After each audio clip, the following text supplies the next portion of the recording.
we are. We are live. Welcome, everybody, to the 15th edition. It makes me happy to say that.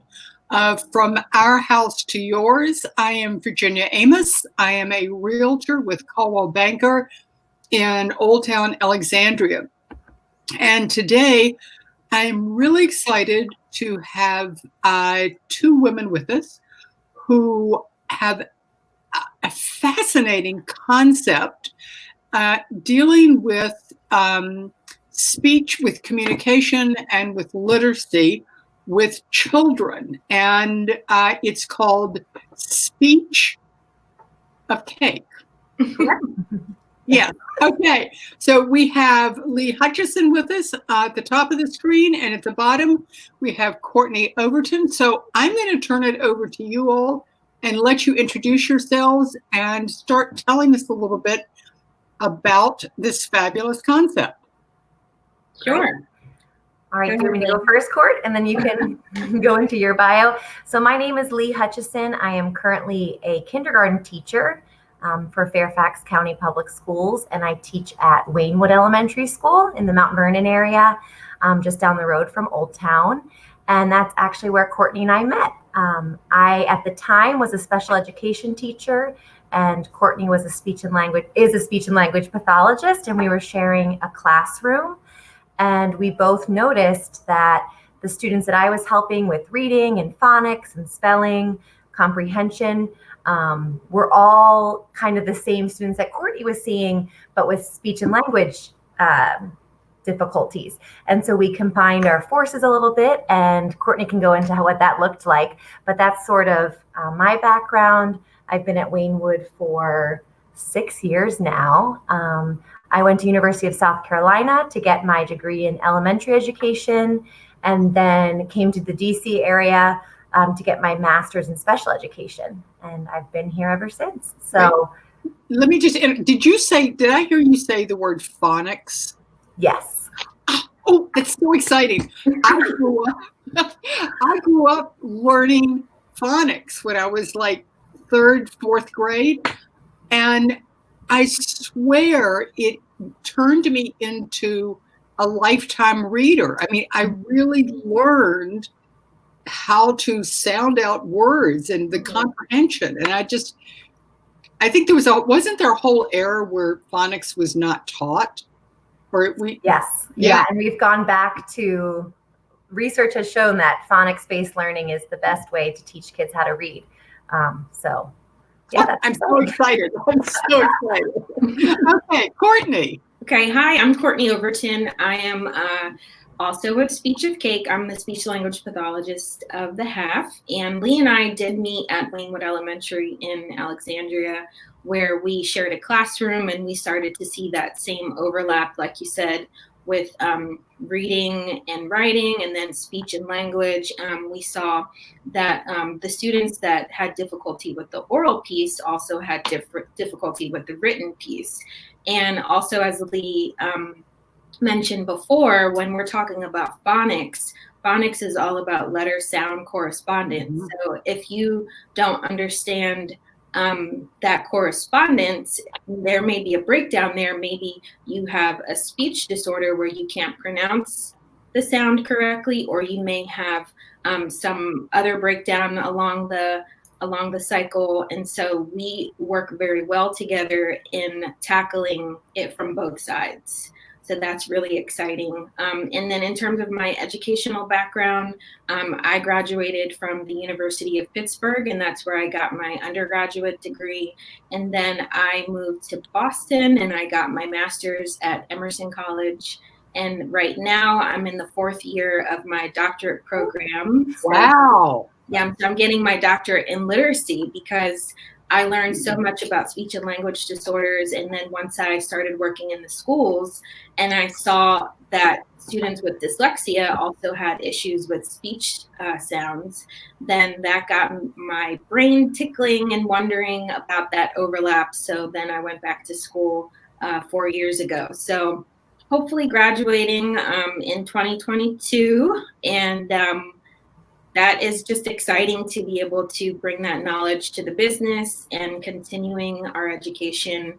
Leigh and I both have a love of literacy, so it's really great to work together.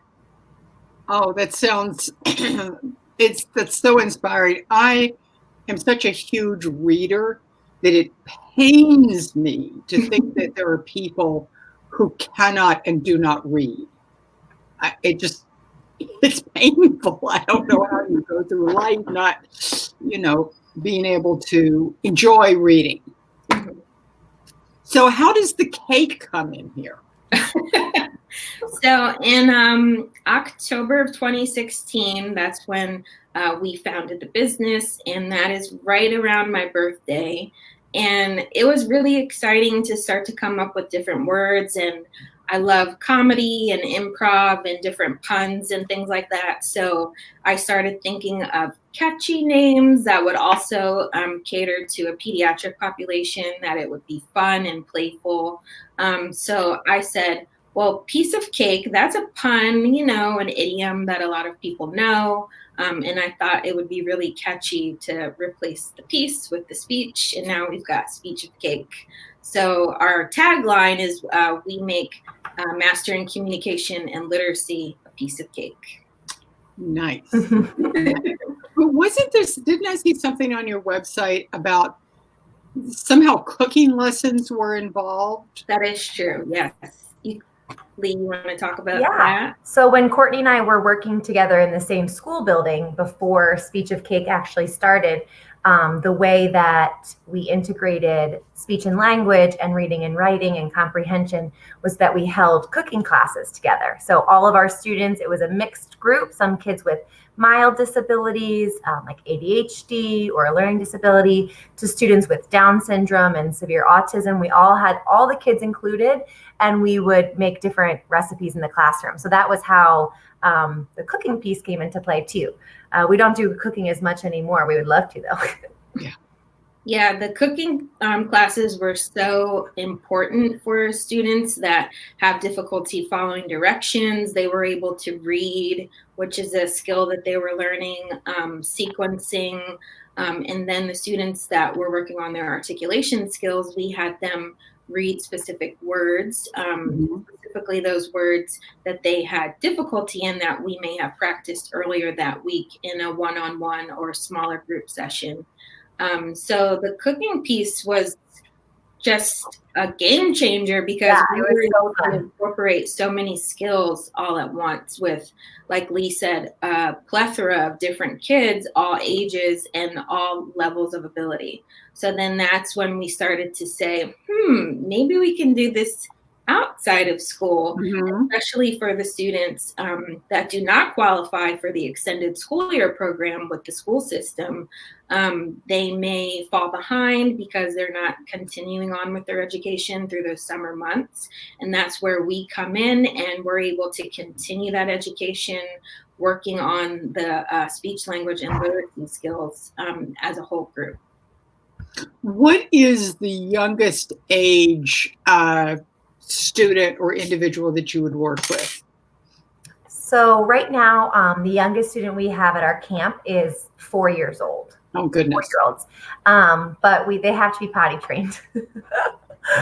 That's one thing we haven't dived into yet. But yeah, 4 years old, like pre-kindergarten, kids that are getting ready for kindergarten, they might want to try out that full day program, but in a smaller group. As a kindergarten teacher, we know that sometimes the class sizes are huge. Like I had 27 kids in my class this year. Oh my God. Or I do have 27 kids in my class this year. And so that can be really overwhelming for parents. And so what we were trying to target were families that wanted their child to have that experience of a full day program, but we cap at 12 kids, 15 kids, depending on the year. So it was really nice for some of the little ones to get that school experience, but in the summertime. And then is there a cap on the age range? We go up to 10 years old. So around, like Leigh said, rising kinders through, 3rd or 4th grade. And is it just a range of issues that bring families to you? Definitely. We have some students who don't have any diagnosis. They would be considered typical kids, but their parents want them to come in and maybe just work in just to keep up their skills, or maybe for us to push them. And then we have students with Down syndrome or an intellectual disability, or students with severe autism that need help with the social skills. So it's really nice because everybody benefits. That's life, right? Inclusion and having kids from all walks of life and all different abilities. So it's so sweet to see them work together in that small group setting, because it's not very common anymore. Yeah, we're strong supporters of the inclusion model, where you have lots of different students all together, because, you know, there may be a student that is struggling, as Leigh said, with social skills and learning to interact with other students, like making eye contact or making sure they're doing conversational exchanges and maintaining the topic in the conversation. But then they have beautiful speech skills. They don't have any articulation errors. And then on the other hand, there may be a student that's very loquacious and loves to interact with other students, but then they have, you know, maybe 6 speech sounds that they can't pronounce. So then we have this pairing where we have students from different levels of ability, and they're indirectly learning from one another just by interacting with one another. And that's the beauty of the inclusion model. I'm glad you brought that up, because I didn't have any idea that you were doing inclusion to that degree, which is really nice to hear. And I'm also glad that you brought up social skills, because I really become fascinated with sometimes just the lack of social skills. And I'll take this back a little ways too. My mother died when she was 97. And right up to the very end of her life, she was, you know, she thanked people graciously, and, you know, she could carry on a conversation. She didn't know what day of the week it was, but she could carry on a conversation. And one of the social workers told me that social skills, they don't leave.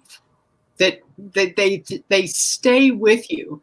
And I thought, what a gift, because if you have social skills, it can carry you through so many ups and downs. I mean, you can talk to anyone. You may not really be saying anything in depth, but you can carry on a conversation. Yeah. And it always hurts me when I see children who don't have social skills.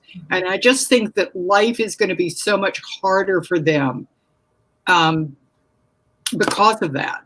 Mm-hmm. Yeah, our program in the summertime, we focus on speech, language, reading, and writing in the morning. And then in the afternoon, it's more so about social skills and interacting with other students, so that, like I said, you're able to carry on a conversation. Mm-hmm. Yes, you need to do that, but there's also that team building piece that we also feels very important. So we also do a STEAM activity, which stands for science, technology, engineering, art, and mathematics. And that part of the day in the afternoon is really fun, because the students all collaborate to create a project together, whether that be building something or making something. And that, you know, we don't think about that being a social skills activity, but it really is, because you have to be able to listen to what the person is saying next to you. And you may have a certain idea of what you want this project to look like, but you're working as a group. So you have to adapt, and you have to be able to make decisions very quickly in order to execute that task as a group. Were you going to say something, Leigh? Oh, I'm just thinking about all the kids, you know, I'm not sure how much time you spend with children, but it's like they have that intrinsic, like that they have the best idea, or their way is the right way, right? And so just teaching them how to problem solve and disagree, it's like so cool to see. I'm thinking of a student in particular, like at the beginning when we would play like a simple game like Candyland, and then at the end of the week, just the progress, because he's being taught social skills. I mean, you don't think about teaching that anymore in the classroom. There's not enough time because we're using all of our time for standardized testing and things like that. So having the time in the afternoon, you really see the kids blossom. And it's nice to see. So, and Candyland is one of our favorite games. I love Candyland.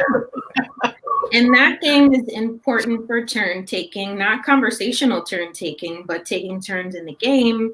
And then we also talk about, we know what a sore loser is. We talk about it all the time, but you can be a sore winner too when you're bragging and you're saying, nana, nana, boo, boo, I won. And we talk about those types of personalities and how to react to games and how to react when you win versus when other people win. And then also another phrasing that we use very often is like the big deal versus the little deal. If you broke your leg, that's a big deal. But if you broke your pencil, that's a little deal. So then we need to learn how to manage those two different types of conflict too.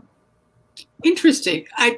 You are certainly bringing a whole new aspect to what I must admit was a preconceived notion about what you were doing. But I love this. In terms of actual speech pathology, though, do you also work with kids who have specific issues one-on-one? Yeah, so during the school year, I do have an office in the Mount Vernon area right by Mount Vernon Hospital. And I typically work with students one-on-one on Wednesdays and Thursdays during the after school spot. So it's typically from about 3 to 8 p.m. And I do one-on-one sessions and they are a range of different things that we work on. Some students are working on one specific sound, like the S sound or the Z sound. Some students are working on the R sound, which is the most complicated sound in our language because there's 32 different R sounds. Oh my gosh. We'll talk about that another time.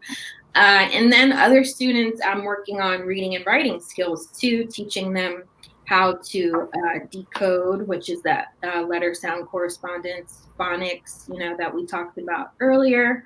And then we also work on social skills. So I might work with a student one-on-one and talking about, I want you to take 3 turns in a conversation, and we're only going to talk about the last time you went on vacation.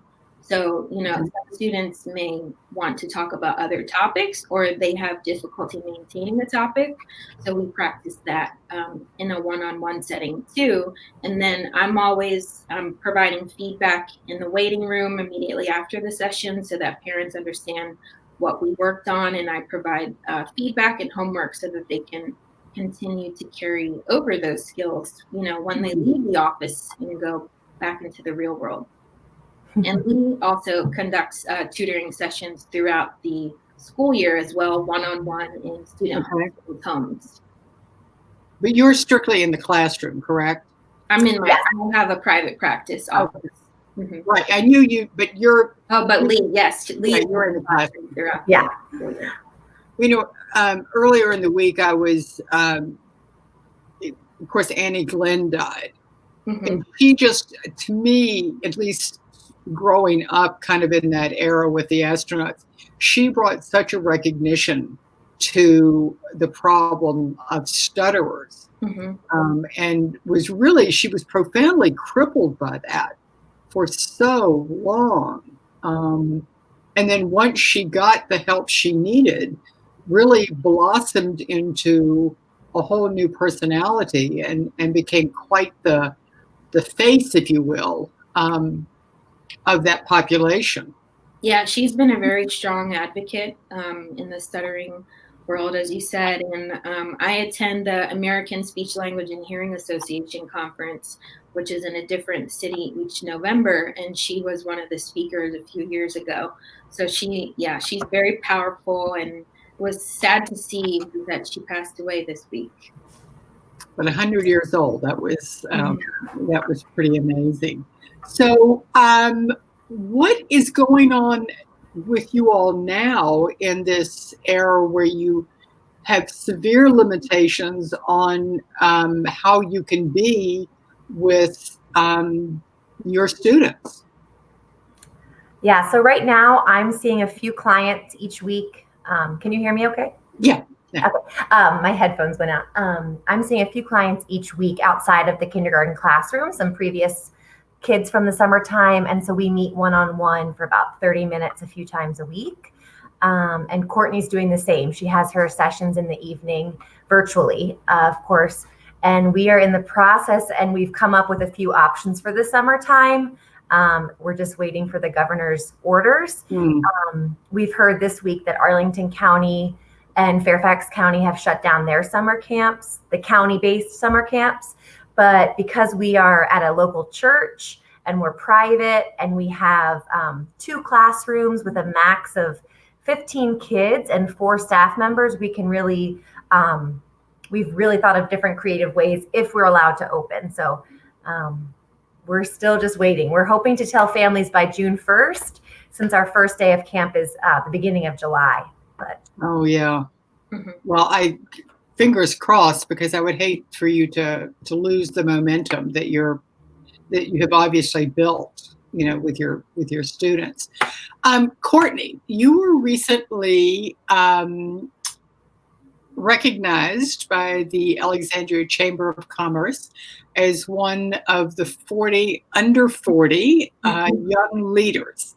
Can you tell us a little bit about that and what you have coming up?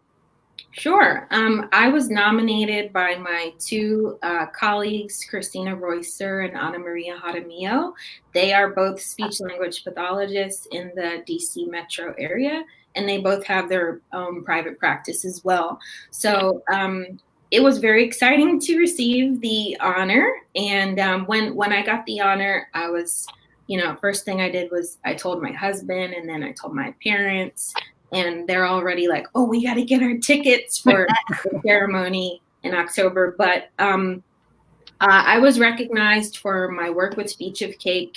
And this is going to be our 4th summer. So we've been in the area for a little while, but we're still growing and we're interested in meeting new people. So I'm excited to meet the other award recipients. I'm also in graduate school working on my doctorate in literacy. And so working in the Alexandria community has been great. I moved here in 2014. So it's been about 6 years. And I just love Alexandria. It's really been the best place to, start my professional career, and meeting great people like Lee, and the kids and the family in the area have really been good to us, and we love working with them. It's wonderful. That's really been a constant theme with almost everybody I've talked to, is they moved here from someplace else, and how welcoming Alexandria has been as a community and as a business community. And just what a great place it is to work, which is, music to my ears. I'm in Del Rey, and so I'm a little prejudiced about our neighborhood, but I do love Alexandria, I must admit. So yeah, Lee and I are both from the Philadelphia area. You're both what? From the Philadelphia area. Ah, well, we like Philadelphia too. I actually do like Philadelphia a lot. So that's good. Well, let's let people know how they can get in touch with you. Sure. Our website is www.speechofcakeinc.com, and that handle you'll find it everywhere, because our Instagram is also at Speech of Cake Inc. and our Facebook is also at Speech of Cake Inc. And our email address is Lee at Speech of Cake Inc. and Courtney at Speech of Cake Inc. So we wanted to make it really easy for everybody. Thank you. We like that. Yes. So feel free to email us or, direct message us on social media. We're always online and we'll answer questions. Well, thank you. I'm just delighted to have you here today. It's kind of weird. It's like it's Memorial Day weekend, but I don't think anybody's going anywhere. Nope. Maybe put something on the grill. I know. Exactly. Maybe drop a little sand on the patio, and that'll be about it. But we are delighted that you could take the time to be with us. I am just in awe of the work you are doing. I'm thrilled that phonics is back. That makes me very happy. And gives me hope for the future. And Courtney, congratulations to you again. Thank you. I will see about getting my own tickets to that ceremony in October. And one of the things that I'm thinking about doing is, say, a year from now, is checking back in with everybody to see, what's going on and how we've all moved forward, because there is no going back at this point. Right. We're moving on to a new normal. So I'd love to talk to you again. Definitely. And I will definitely be in touch. And I hope you have a lovely weekend, no matter what you decide to do. You too. All right. So thank you again. And we will be talking to you down the road. Okay. Thank you. Okay. Bye. Bye-bye.